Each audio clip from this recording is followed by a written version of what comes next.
Hey, Nicole Havlicek from Primetime Pickleball here. Are your hands slow at the net, or would you just like them to be faster? I mean, probably, right? We all would like to be faster and have lightning fast hands at the net. And that is definitely something that is trainable and achievable. And we're going to dive into all of that in today's video, how you can develop lightning fast hands at the net.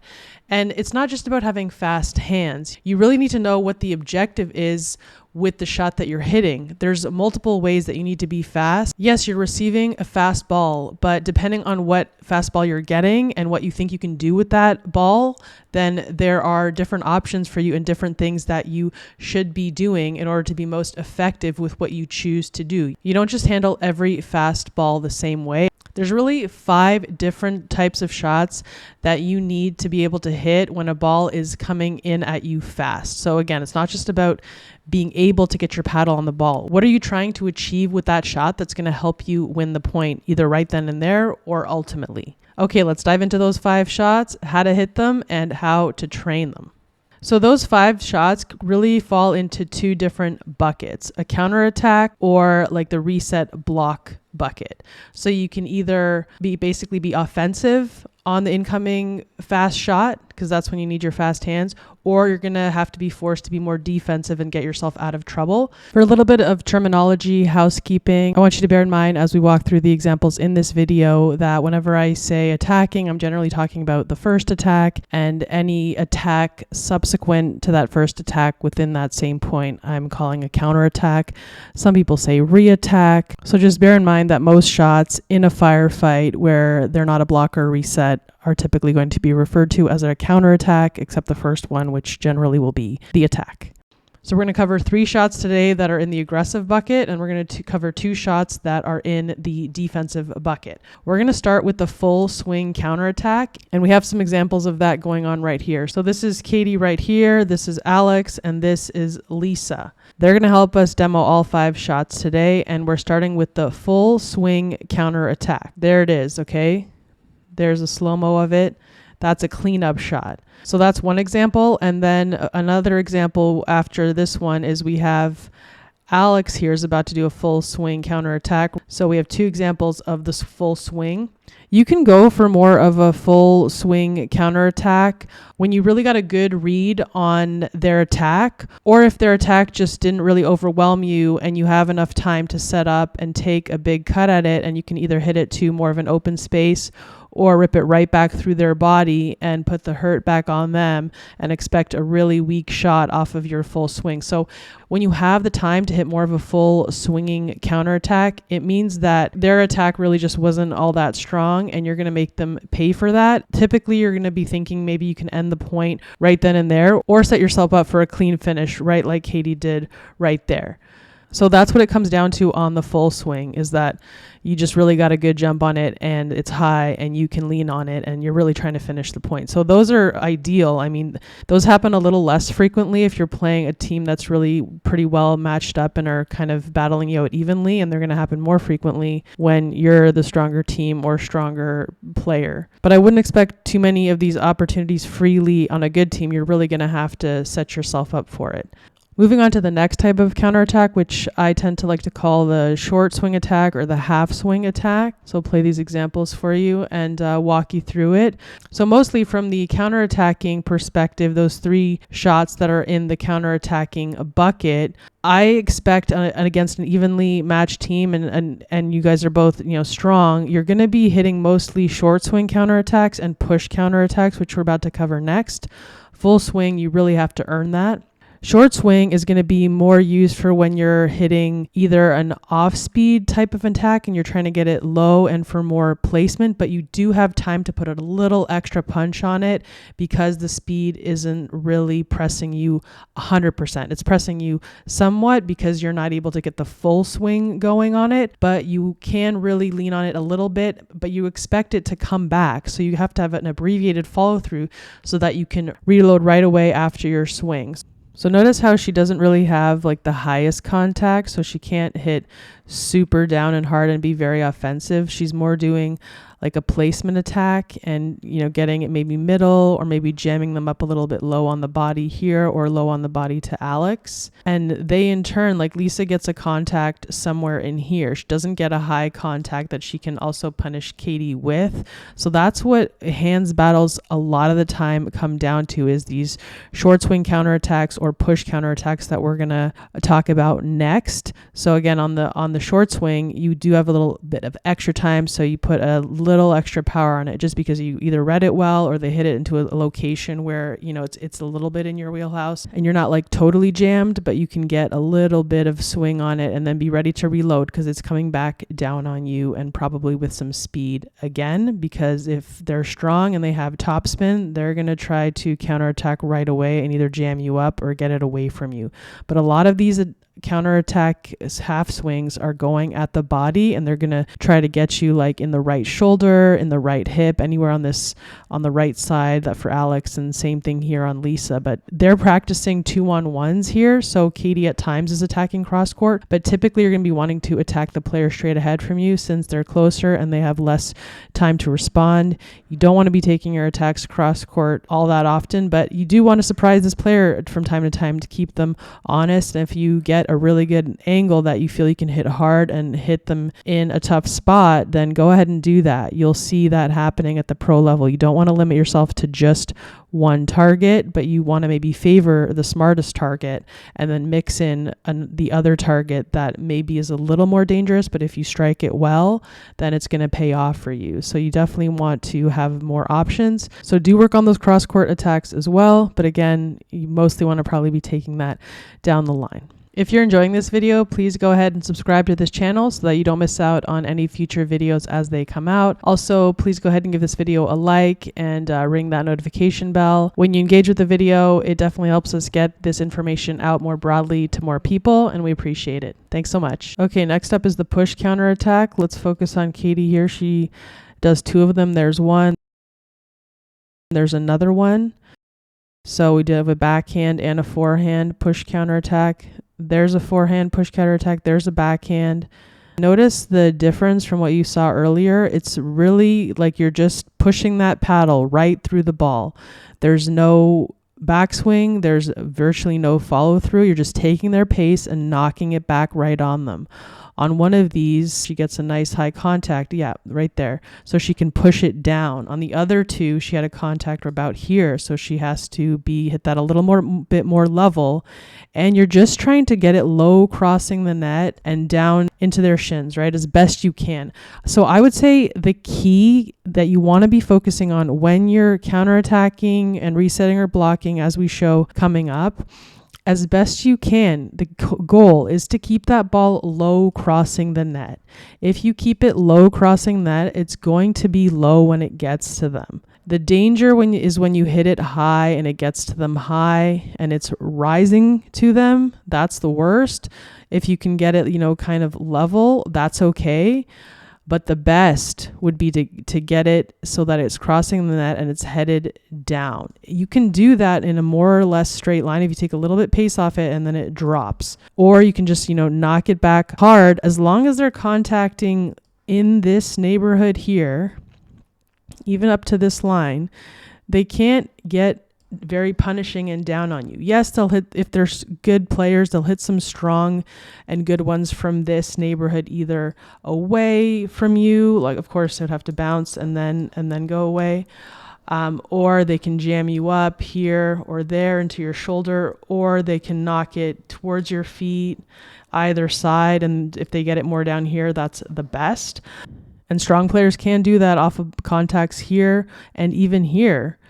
But it's much more difficult and it's much less likely to happen. So if you keep it in this range and you keep the net in their way, forcing them to hit up or at least straight crossing the net, then you're going to be in very good shape.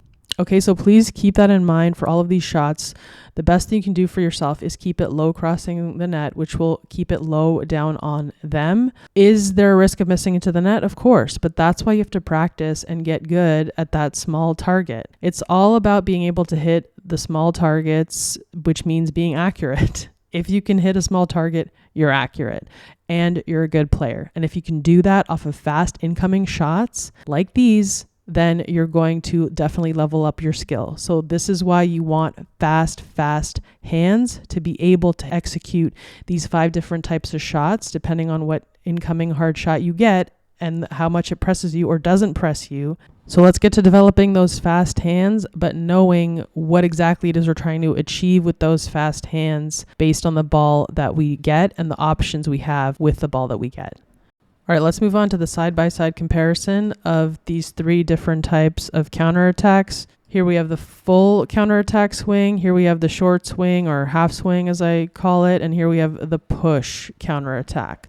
Okay, first let's go over the similarities. So look at her nice athletic base. She has a wide stance, wider than shoulder width. She's got the weight on the balls of her feet here. Notice how in all cases she's leaning forward, not back, and really trying to put her body weight onto that shot. Notice how she has that slight athletic stance, so a knee bend. She's sitting down a bit on all of these. So you don't want to be standing tall. All of these players, even Alex and Lisa, are always in this athletic stance. Now let's talk a little bit about the differences. And again, towards the end of this video, I'm going to talk about how you can train all 5 of these shots. 2 more coming up. These are the first 3, again, in the counter-attacking bucket. Okay, so let's start with the backswing. Okay, so we're paused there. Here, she takes it the most back. Here, it doesn't get very far back at all. It stays pretty much in front of her body. Look at her backswing. It doesn't come to here beside her body. It's still in front. Here, she's very in front, and she's just looking to push that ball back down. No backswing at all. It's really just a punch. Punch volley is also what they call this. So this one's going to have a bigger swing, again, looking to end the shot. This one's going to have a more abbreviated swing, expecting the ball to come back. In both cases, in all cases, of course, this ball can come back. But on this one, we're looking to end the point more because we got a good jump and read on the ball. We saw it early and we can be very offensive with it. So this is like the most offensive. This is less offensive. And this is often the least offensive because the reason you had to punch it was because it's kind of in a bad spot and you don't have time to get a swing which would put more power on it. But the good news is often when you're punching, it's because the ball's coming a little bit more towards your body, whereas here it's coming towards her side so she can hit more cleanly a forehand. Here the ball is kind of headed into her chest, so she has to raise that paddle straight up because biomechanically, like, it's hard to get out of the way of your arm for a forehand. But you can put more pop on it with the forehand. So if you can get it with the forehand, that's nice. And then this one came the highest, so she's able to push it down and be very offensive with it. So the ability to hit down on it makes up for the fact that she can put less swing. So that's a more offensive, obviously, when you can get down on it. Here, these 2 balls are lower, so she has to hit them a little bit more level. But because she can get a good swing on it, that's going to be extremely offensive. So these are the balls that you can be more counterattacking with because they're higher. In all these cases, like the net's not in this picture, but these are all, she's going to make contact with these. Let's move forward to contact. So there's contact for all of these. She got the highest contact on this one, and these 2 are very close. This one's a little bit higher, but she got the best read on this one, so she's able to time it in such a way that she can really put a little extra something on it. So the common themes on these counterattacking shots and the reason they were able to be more of counterattacking rather than full defensive is because they're a bit higher. She got a really good read on them. They're not jamming her, and she can see that she has a good target that she can either hit with a more straighter trajectory that may get a little bit down on them if she can put some topspin on, either to an opening or to really jam them up in the body pretty well. When you see that you have that opportunity on a shot, then you definitely want to be counterattacking. It's only when you don't have that opportunity and you're going to be very rushed or jammed that you then have to fall back to defending, and we're going to cover that now. So in the shots that you need fast hands for that are in the more defending bucket, that's going to be blocks and resets. So we're going to cover blocks first, and blocks look like that. That has a little bit of a swing on it, and that one didn't. So that's more classic, but the other one is still a block because she got jammed. Look at that. She had to move out of the way. She didn't have time to take a swing at it, had to react, but was able to get the paddle in the way and just block it down. So that's when you can't be offensive because, as you can see here, she has to get her body out of the way. It's pressing her. It was a good attack by Lisa here that jammed her up into the body, was headed basically right into the middle of her chest, and she had to get out of the way to take it with a backhand that she was able to block back. So blocks and resets are often used interchangeably, and you certainly can, but as I'm trying to break things down here in a little bit more detail to show you the differences, blocks tend to be kind of high. Look, the contact was there. Like, okay, you might ask, oh, that was a high contact. Why couldn't she punish it?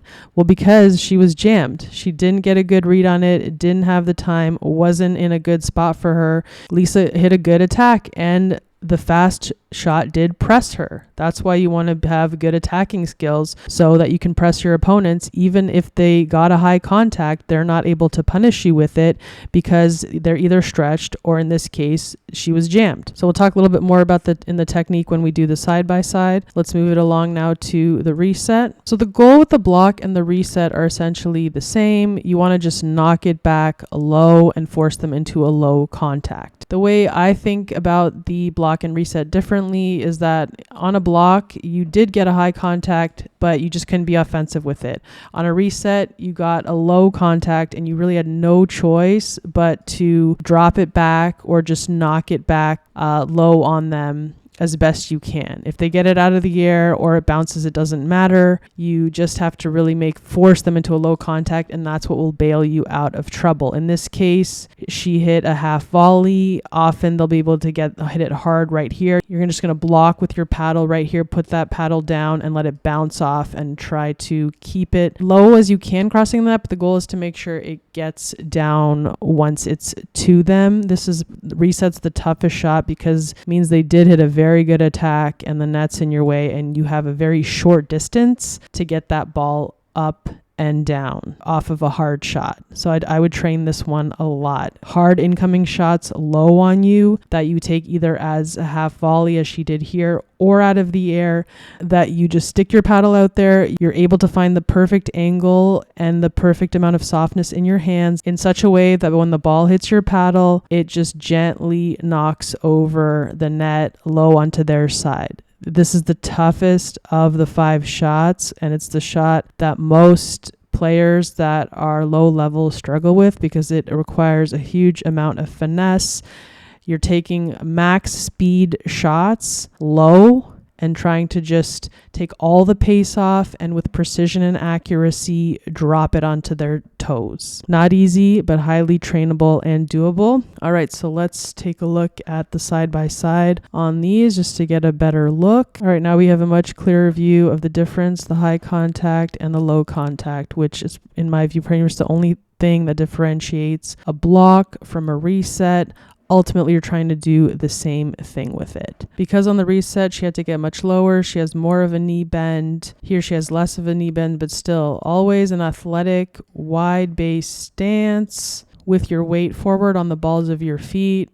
And you have this kind of shape going on with your body. Paddle as best you can, always in front, making contact in front. Very little motion. Just let it bounce off your paddle. Here too, she has a little more push on it because it was a bit of a softer off-pace attack, but very little motion. Just wait to see how she gets that paddle all the way down to the ground. And bending at the knees, not at the waist. These are super key. The block and the reset is really the simplest of motions. It's not too different from a dink. You just put your paddle down and in front and you push a little bit. And in some cases you don't push when all the speed is already provided by the incoming shot. The challenge is that you have to be minimal and quick in your motions and get very precise because that ball is coming in fast. And you have to have just the right amount of pressure on your grip to be able to take all that pace off. So that's what makes it the most challenging, and you need to train this a ton if you hope to be competitive at that 4.0 plus level, as many of us do. Okay, now that we've broken down the 5 shots that you need fast hands for and the key things to focus on when you're hitting these shots, let's cover how to train them. So one of the best ways that you're going to want to do all the time, all the 5.0s I know and the pros I know do this all the time. They just feed in a high shot and then they go at it. and they hit mostly everything fast. And that way they just put themselves in a position where they're forced to figure it out. When can I hit a full swing? When do I need to use a fast swing or a push? When am I so pressed that I have to hit a reset or a block? And you just put your feet to the fire day in and day out with just these firefight points. As you can see there, he fed it out of the hand and they just go at it. Here they're having a bit of fun because they've been going at each other. Alex went at Katie right before, so she just kind of was going full swing no matter what came at her. But that was just for a little bit of fun. Mostly you just want to pick the right shot for the right time. So feed it hard and choose between your full swing, your half swing, and your push counterattack. So all counterattacking virtually all the time, unless you are absolutely forced to hit a block or a reset, then do it. But basically, just make the drill that it's an attacking and counterattacking bonanza. You are trying to hit it hard no matter what.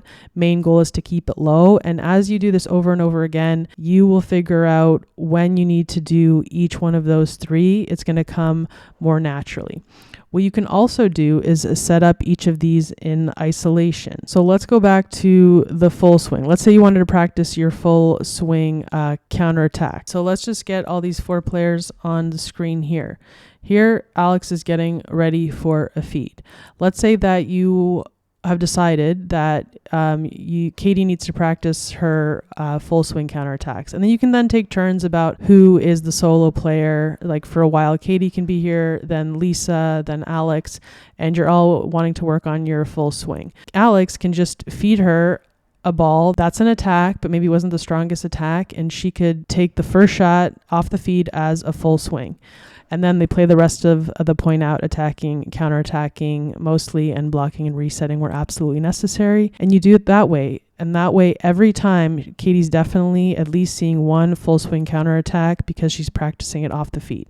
The same thing goes for anything else. He can then feed her a more of a pressing attack, but that she's still able to hit a half swing on. And she'll start the first shot every time off the feed. Alex will always feed her. Lisa will always feed. And the first shot after that is the one she's trying to practice, which in this case now will be the half swing. And then you play out the rest of the point, and then she'll get another feed. So you're ensuring that on every point, she gets at least one crack at the shot that she's practicing. So of course, number 3 in the counterattacking bucket is the push counterattack. So you feed her a little bit more of a harder shot that could jam her, but might not, and a bit of a higher contact that she can then push counterattack back on you. That's when you would typically use the push counter, when you're jammed or you just don't have the ability to swing at it and you just have to push down on it. So set them up off the feed and then play with the rest of the point. She'll get tons of reps in that way. Same thing goes for the reset on the block. Feed one on the reset that's down on her, and on the block high and hard, either there or there. That's the hardest of all of the ones you've done because she's forced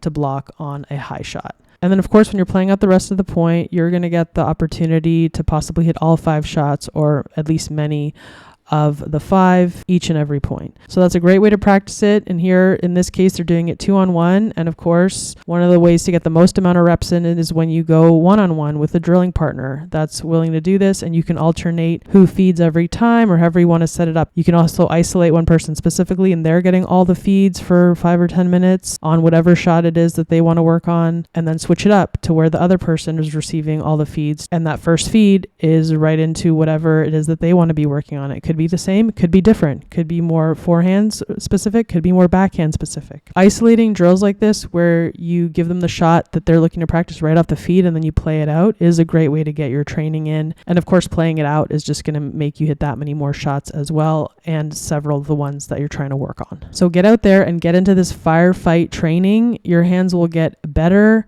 You'll see the ball slower, even though it won't be slower, and you're just going to be such a better offensive player and defensive player, and you're going to be a menace at the net for anybody. Lean into this type of training. Do it often. You will be amazed at the results, and your hands will get so fast in the process. As helpful as we think the tips we're sharing in today's video are, there's more to achieving success on the doubles court. Want a complete A to Z step-by-step blueprint for playing winning doubles pickleball? Check out our dominating doubles system today. Go to doublesystem.com to learn all about it. If you enjoyed this video, please like, comment, and share. For more pro player pickleball tips, techniques, strategies, and more on how to take your game to the next level, please visit primetimepickleball.com. You'll find a clickable direct link in the video description below. Thanks for watching. We'll see you in the next one, and until then, happy pickling.